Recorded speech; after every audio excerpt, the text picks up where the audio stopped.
Hello friends, welcome to Bright Vision Academy, and this is yours Imran Ansari, the Faculty of Cost Accounting and Financial Management for intermediate and final exam. Guys, it's time to put your heart and soul in your studies. क्यों? The reason is आज institute ने supplementary issue कर दी हैं for intermediate and final exam, और ये supplementary applicable होंगी जून 22 exam के लिए। सर, ये सप्लीमेंट्रीज क्या होती हैं? सप्लीमेंट्री का मतलब होता है अमेंडमेंट्स, और उन अमेंडमेंट्स पर बेस एडिशनल क्वेश्चंस। क्लियर? तो गाइज, अब जून 22 एग्जाम के लिए आपको मॉड्यूल के साथ साथ उन सप्लीमेंट्रीज को भी गो थ्रू करना पड़ेगा, ताकि आप एग्जाम में वो रिजल्ट प्राप्त कर सके जो आप हमेशा से एक्सपेक्ट करते हैं। ठीक है गाइज, तो अब जानते हैं सर वो कौन कौन से पेपर हैं जिसके लिए इंस्टीट्यूट ने सप्लीमेंट्री इशू की है। तो जैसे कि आप स्क्रीन पर देख पा रहे हैं, पहला पेपर है पेपर नंबर 6। ठीक है, उससे पहले मैं बता दूं ये सप्लीमेंट्री सिर्फ इंटरमीडिएट और फाइनल एग्जाम के लिए ही है, तो जून 22 एग्जाम में एप्लीकेबल होंगी। क्लियर? फाउंडेशन के लिए कोई सप्लीमेंट्री नहीं है।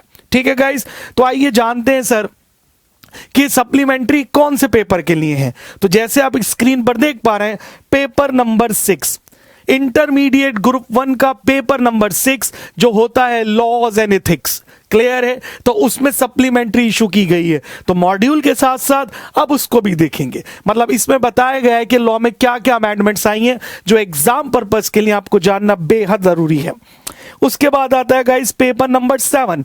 हम सब जानते हैं paper number 7 means intermediate group 1 में डायरेक्ट टैक्सेशन का पेपर है, तो उसमें भी अमेंडमेंट्स और एडिशनल सम्स दिए गए हैं। उसके बाद आता है guys paper number 11। Paper number 11 intermediate group 2 का पेपर है, जिसको आप बोलते हो इनडायरेक्ट टैक्सेशन, शॉर्ट में हम बोलते हैं जीएसटी। तो इसके ऊपर भी सप्लीमेंट्री आ चुकी हैं, कुछ अमेंडमेंट्स हैं with additional question based on such amendments. Then उसके बाद आता है पेपर नंबर 12 जो बहुत बढ़िया पेपर है, बहुत अच्छा पेपर है, company accounts and audit. Sir, company law में चेंज आएगा तो इसका इफेक्ट तो अकाउंट्स पर पड़ेगा ही। क्लियर है? तो कंपनी अकाउंट्स के अंदर एडिशनल क्वेश्चन ऐड किए गए हैं अगर आप इन सप्लीमेंट्री को गो थ्रू करेंगे हर चैप्टर वाइज, और कुछ एडिशनल कॉन्सेप्ट भी ऐड किए गए हैं। तो गाइस, एग्जाम के लिए अति आवश्यक है, बेहद जरूरी है कि आप इन सप्लीमेंट्रीज को जरूर जरूर जरूर गो थ्रू करें। ठीक है, पेपर नंबर 12 के बाद आता है पेपर नंबर 13। ठीक है जी, पेपर नंबर 13, और पेपर नंबर 13 कौन सा पेपर है गाइस? पेपर नंबर 13 है again the law exam for final. ठीक है, फाइनल के लिए लॉ का पेपर है जिसके अंदर अगेन सप्लीमेंट्रीज दी गई हैं, अमेंडमेंट दी गई हैं। 13 के बाद अगर मैं सीक्वेंस में चलूं तो again paper number 16 for final direct taxation and international taxation, तो उसके लिए फिर सप्लीमेंट्रीज हैं। Then we have got paper number 18। Paper number 18 is GST in final exam. Clear है? सीएमए फाइनल का अगेन इनडायरेक्ट टैक्सेशन जीएसटी का paper है, और पेपर नंबर 19 है अगेन फाइनल में कॉस्ट एंड मैनेजमेंट ऑडिट।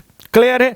तो कुछ जो पेपर है वो इंटरमीडिएट के लिए गए हैं, कुछ पेपर फाइनल के लिए गए हैं। क्लियर है? तो जिन पेपर में सप्लीमेंट्री दी गई हैं, it is guys highly recommended कि एग्जाम से अपीयर होने से पहले आप इन सप्लीमेंट्रीज को थॉरोली गो थ्रू करें, और जो एडिशनल क्वेश्चंस इन सप्लीमेंट्रीज में दिए गए हैं वो जरूर जरूर करने हैं आपको, ताकि हमारी परफॉर्मेंस एग्जाम में अनएक्सपेक्टेड हो जाए, फ्रूटफुल हो जाए। क्लियर है गाइस? और ये सप्लीमेंट्रीज जरूर हमारे एग्जाम के लिए हेल्पफुल होंगी। ओके गाइस, तो once again this is for all and wish you all the best for your coming exam. Thank you so much.